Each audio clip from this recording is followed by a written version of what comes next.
So we're joined from Jackson by 20 plus year restaurant professional Anthony Scarborough. We thank you so much for joining us. We're in the hospitality career cluster, and we got a room full here with us at Velma Jackson High School. We're recording this for all of our friends in Madison County schools, Ridgeland High School, Germantown High School, Madison Central, Rosa Scott, the Academic Options Center, and our YouTube channel. And I apologize about the lawn equipment going in the background. So we thank you so much for taking some time for us today. Oh, no problem at all. I'm glad to be here. This is great. All right, so just give us a little background because, like I said, you've got 20 plus years in the restaurant industry. So just give us a little background about yourself, how you got into the restaurant industry, and kind of the path you've taken because you've Yeah, got a pretty long resume when it comes to the different types of restaurants. absolutely, absolutely. So, the restaurant industry started for me in high school. Like most kids in high school, I needed a job. I wanted cell phones had just come out. I may date myself with that one, but everybody was getting cell phones, and I wanted one. Plus, I needed a car. All the things that you need as a 16-year old. And I started looking for a job. McDonald's hired me as a part-time employee. Started working for McDonald's. Progressed with that company very quickly throughout high school. I was a very young shift manager with McDonald's, and was frankly making a pretty good bit of money for somebody that didn't have any real bills. Um, and so it kind of progressed from there, and I figured out that I kind of liked the job. And so I started looking into career options as far as restaurants. At the time, I didn't know anything about hotels or anything like that. I was strictly into the restaurant part of it. Um, so once I graduated high school, I enrolled in the hospitality management program with Hines Community College. And that kind of started that's how I learned about all of the hospitality as a whole, which included the hotel industry as well. And so I've kind of been in it now for, oh God, 23 years. Yeah, 23 years now. Wow. And I'm glad you mentioned that hospitality program at Hines. Holmes also has a hospitality management program, as well as Southern Miss has a great hospitality management system that has an emphasis on casinos. So casino management Absolutely. down at Southern Miss is a great lucrative field. And then something that I do not think gets talked about enough is the Mississippi University for Women in Columbus has the only culinary arts degree in the state of Mississippi. So they're turning out For four chefs. years, yes. Yeah, so they make a great living, and they do a great job up there with their culinary arts degree. And our friends at Ridgeland High School can do the culinary arts program in high school, and they have a great partnership with the W to get into that. But the cool thing about this field is you can go that route and you can learn, get the degree in it. But this is unlike a lot of other fields. You can really get in, learn the business without really going to college and really make a good living. So, just talk Absolutely. about some of the other places that you've been and how, even though you did go to Hines, there are places that you've been that you really could just get in and learn the business with the great customer service and sales skills that are needed in hospitality. Absolutely. And I'll say this, um, before we jump into that, with Hines Community College, they actually have a way where you can do a double major with Hines Community College. Ooh. So that's what I have with them. It's a double major in hospitality management as well as culinary arts, and you Oh, can cool. do that. You'll leave with a double degree in the same amount of time that you Oh, would have with wow. just one. I did not And know that. yeah, absolutely. And you can go one more semester and actually have a triple degree, and you could do tourism management as well. I wasn't interested in that, but if you go one more semester, you could have three degrees. I actually have a master's degree in business, so I continued schooling and stuff from there. But to talk about some of the other places that I've been, I was the front office manager for the King Edward Hotel shortly after it opened. It was a wonderful, wonderful place to work, historic property, beautiful hotel at the time. I also got to do an internship at the Sandestin Resort in well, technically it's Destin, Florida, but it's Fort Walton Beach. All of that's kind of in the same area. So I got to do that as well. Also, um, there is a hotel down in Georgia that I got to work at for a short amount of time doing an internship there. That property actually had some significance to me because my grandfather was the director of maintenance for that property for many, many years. It's a Oh, wow. very expensive hotel. It's over $1,000 a night to stay at that property. It's a beautiful, beautiful hotel. I've gotten to do a lot as well as there used to be a restaurant. It's a Mexican restaurant now, but it was a seafood restaurant called Up the Creek in Flowwood. I was a kitchen Yeah. manager for them as well. So that was a lot of my full service. I've done bartending management, front of the house management. I've kind of done it all in terms of the restaurant industry. Right now, I'm actually a restaurant manager for Whataburger. That company has expanded quite a bit Oh, around the area. I mean, they're opening restaurants left and right. It is a fabulous company to work for. I think it's highly overlooked in terms of where to work, just because people consider that a fast food restaurant. Um, I make more money there than I've ever made anywhere else. And wow. my boss, I know for a fact, makes six figures. Wow. Well, and I think that's a good point because it really is a field where it can be lucrative if you're willing to learn the business. And Absolutely. you mentioned about how you started working at McDonald's in high school. We have several kids here at Velma Jackson. I know at Madison Central, other ones that is their first job working in these fast food restaurants, and that's fine. You're limited on your options when you're 16, 17 years old. I get it. But those skills transfer not only into other fields, but into other parts of this industry. I was in the restaurant industry full time for 2 years, but part time for 9 years Right. because the money was so good. And it wasn't, I didn't have to be a genius. I just had to be good with sales, good with knowing my product, good with customer service. And if you can learn all of those things, you can be very successful in this industry. Absolutely. Especially if you get a really good mentor in the hospitality industry, somebody that knows the business very well and they can teach you the things that you need to know in the restaurant industry, the numbers and how they correlate with each other and the cause and effect of those numbers. You can be very, very successful. I know two of the GMs that worked at the King Edward Hotel. The first one that I worked for, and they just mentioned this to me in casual conversation. That particular general manager made right at $100,000, and this was several years ago. And the second general manager that came in that I worked for, he made 120,000. And the third general manager, the only reason I know what he made is because I did some of the accounting for the property. He was at like 85,000. So the lowest paid general manager there was 80 something thousand, the highest paid 120,000. So there's potential for some really good uh, you know payouts from these types of jobs. Yeah, and that's why I really encourage these kids when your first job is in a fast food or a customer facing type situation, really use that to better yourself. Because even if you don't work in fast food the rest of your life, you can make really good money if you're able to sell, if you're able to have great customer service. And that's what hospitality is all about. It's having those customer service skills. Now, honestly, now let's be honest. One of the downsides of this is that you're at work at night, you're at work on the weekends, you're at work when everybody else is on vacation, but that does give you the weekdays off. It gives you, Absolutely. kind of other times off. But you really get to be a part of these celebrations because I used to get a really big kick out of, a big family gathering. They're having a great time, and I got to be a part of that. Now I was getting pretty good money in my pocket on top of that, but just Absolutely. being able to be a part of, a family celebrating a birth, a graduation, a birthday, or even a family getting together after someone's transitioned, it's their time together, and you get to be a part of that by, here's what we're selling tonight. It really tastes great. Our chef created this just for this week. We have this great wine that goes with this, and before you know it, they're spending $500-600, and they've all had a great time, and you had a part of that. Absolutely.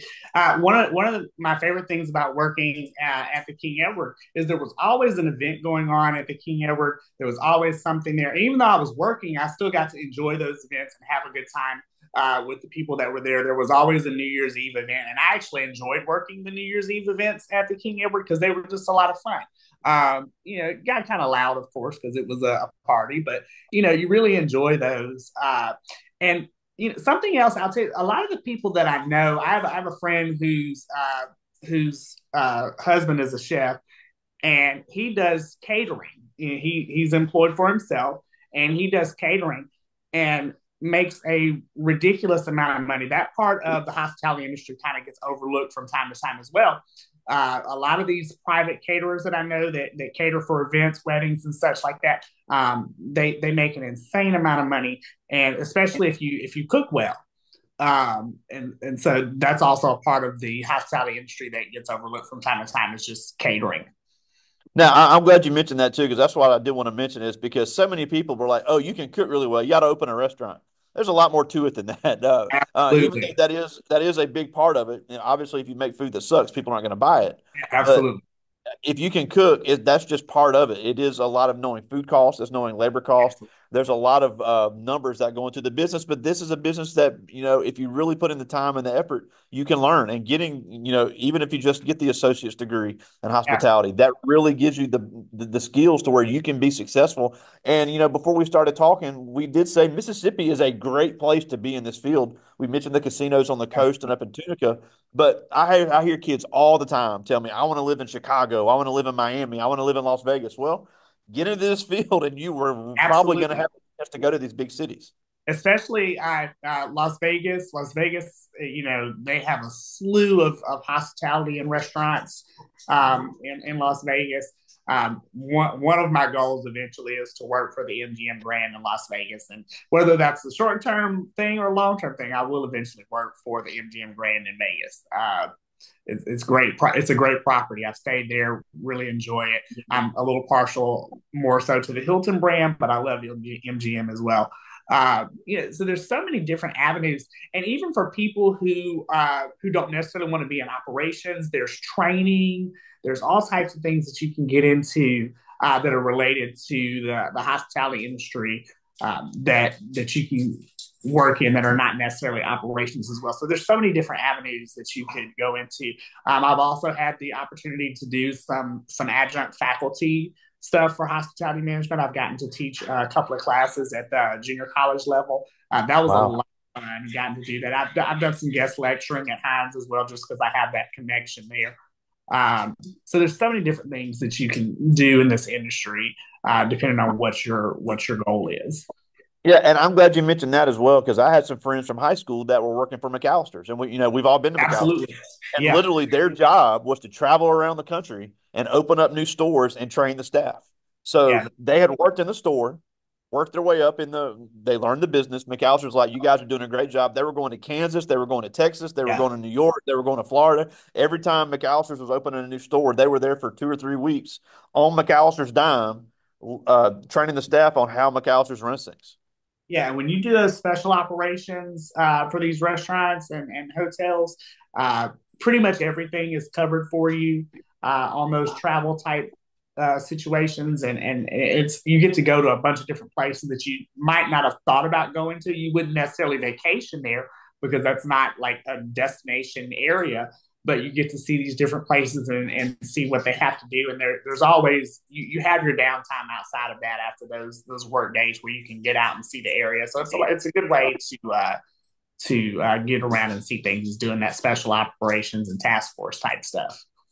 Absolutely. Now, I got some great questions I want to get to from the Yeah, students, yeah, but sure. one thing I wanted to talk about before we did that is, and I know I speak for all the other teachers that'll see this later, is that, and this whole generation, they're all about some TikTok and all that, and that's fine. Yes. I'm not knocking it. It definitely has its place, but I think this generation is losing that face-to-face customer service skills. They're losing the Absolutely. face-to-face sales. They're losing the face-to-face communication.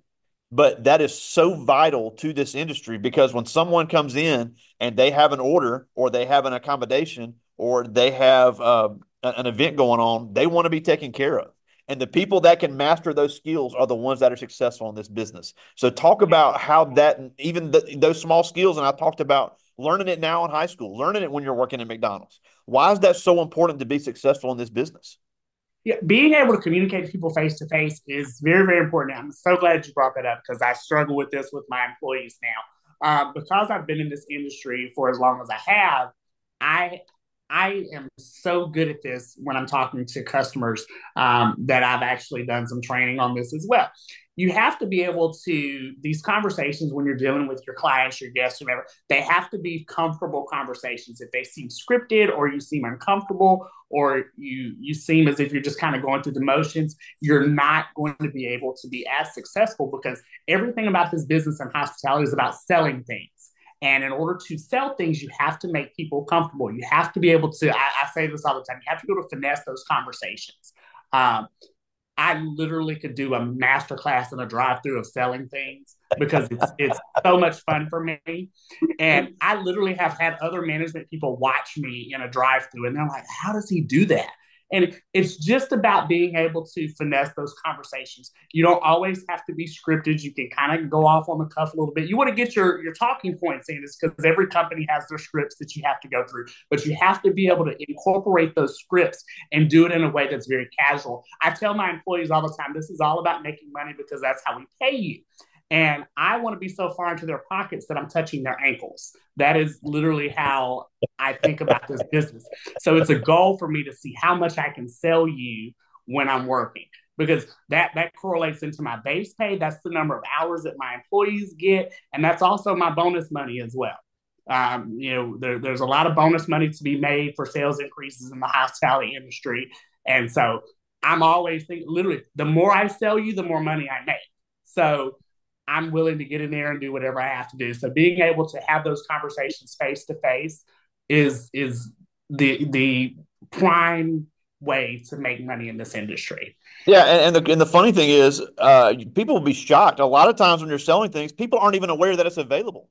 So you Exactly, could sell something exactly. that they don't know about. So if it's, a lot of times it's just putting the information out there, and it is amazing, especially if you're a good communicator. How often people will say, "Sure," because a lot of times it's not about how much it costs; it's that they want the experience.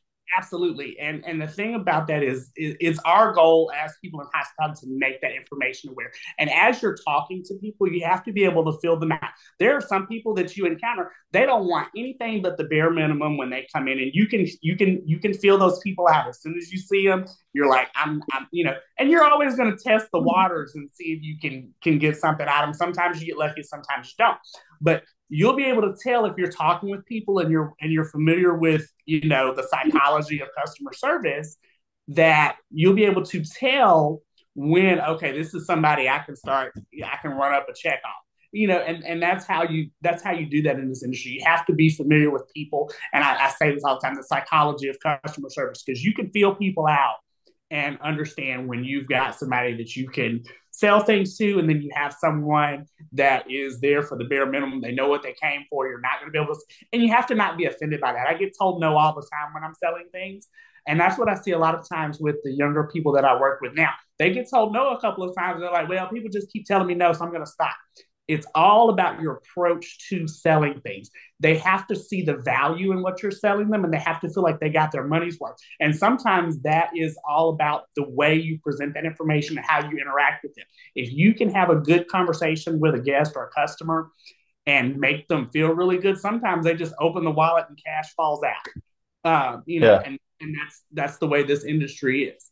So it's yeah, essential to be able to communicate in that face to face moment. yeah. And all it takes is one, because then it takes one person posting it on Instagram. Everybody's like, "Oh, I want one of those too." Everybody's coming to get them. It is Absolutely. crazy how that works. It's especially if you're in full service and you're a server or a bartender. I know servers and bartenders that make 60 plus a year because they can sell things and they know how to interact with people. And those customers, if they move a restaurant, they follow that server or that bartender to that next restaurant because they like the experience from that particular individual. It's almost like having a hairstylist. They follow that server around, Yeah. and that's their clientele, and they make. I know plenty of servers that make $60,000 a year, and all they do is serve tables. Yep. Yeah, Well, I do have some questions here. I'll get to as many of these yeah, as I can, and they're really good. absolutely. This first one's to Kyla Latiker. She's in 10th grade, and she asked, "What skills would you say make a great and well-respected leader?" Okay, so to be a well-respected leader, number one, you have to be able to motivate your staff. You To be a leader, you're not. telling people what to do, you're showing them what to do, and you're communicating how you need things done. And you're doing that in a way that these people want to follow you. If people don't want to follow you, you're not going to be successful in this business. You have to be able to respect the people that work for you and also get your goals accomplished because you're going to be given goals every day, every week. All we talk about in the hospitality industry is numbers, numbers, numbers, numbers. So you have to be able to communicate that information. You have to understand those numbers and you have to be able to communicate that information to your employees and give it to them in a way that they can understand it and understand how that correlates to their success in the industry as well. Oh, man, I'm with you, and I love this question here. And to me, this is always one of the toughest things. So I'm glad this question is being asked. This is Zion Absolutely. Chambers. He's in 10th grade, one of our basketball players, and he asked, "How do you handle conflicts between your employees?" Conflicts with employees. Number one, you're going to have conflicts with employees. It happens. I unfortunately have to deal with those from time to time. Number one, when I'm dealing with a conflict, I have to understand the severity of the conflict. Sometimes it is essential, just a disagreement, and you have to be the voice of reason in a simple disagreement. In more serious situations, I may have to have a one-on-one conversation with each of those employees and decide, what it is we need to do to either move past this conversation. And in extreme situations, unfortunately, we may have to separate from someone or both, depending on the situation. Unfortunately, to me, that's the hardest part of management. This Absolutely, is absolutely, dealing with that. To me, the customers are always the easy part. The employees were the hard part. absolutely. This is Azaya Ray. She's in 10th grade, member of our band, and she asks, "What is the hardest part of learning the business of a restaurant?" Uh, to me, the hardest part of the business is people. People make this job more difficult than it should be, and by that I'm literally talking about the people that you work with. Customers are one thing; you learn how to expect different things from the customers, but you have to know how to work with people in this industry, and you have to deal with different types of personalities. And dealing with different types of personalities in this industry, you have to be able to adapt to those personalities. Everyone is not going to respond the same way to everything. So you have to figure out how you're going to deal with this individual, that individual, their personality. Everybody has different learning types and different ways of learning things. So as a leader in this industry, you have to figure out how you're going to teach someone the specific task that you need them to learn. And not everyone learns the same way. So you have to be able to feel people out. Even when you're interviewing them and you're interviewing them for a job, you have to be able to fill them out and get a feel for their personality and understand where this person can fit in your operation. Everybody has a place. You just have to find it. Because I've had employees, the first time I met them, I'm like, nope, this one is not going to work. Who hired this person? And in that week, I'm just like, this person's not going to work for me. But I've come back around, and I've in happenstance, I figured out, oh, this person might be really good at this. Let me try them over here, and they actually work out really well in this position. And I'm like, oh, thank goodness, because they were on a wing and a prayer. Um, you know, so you have to learn people. That is the hardest thing in this industry to do is learning people. Man, tell me about it. I like this question. This is Madison Sims. She's in 10th grade, one of our volleyball players. And she asked, if you hadn't been in restaurants, what was your other plan? I was going to be a lawyer. Absolutely, I was going to be a lawyer. Uh, yeah, I love to debate and argue, and I like to research things as well. So if I were not in the restaurant or hotel industry, I would have absolutely been a lawyer. I like this one. This is Shania Smith. She's in 10th grade, one of our volleyball players. And she asked, what advice would you give someone who wants to get into this field? So the advice I would give anybody that wants to get into this field is number one, do your research. There are so many different avenues that you can take in the hospitality industry that you need to figure out what it is that you want to do. So you're going to set a goal for what it is that you want to accomplish and how you want to get there, and then do your research on it. The second thing that I would say is make sure that you learn the basics of the industry. You soak up as much knowledge from the people that you can get information from.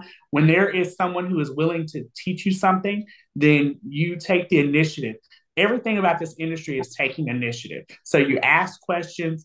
Why do we do it this way? What does this mean? How does this work?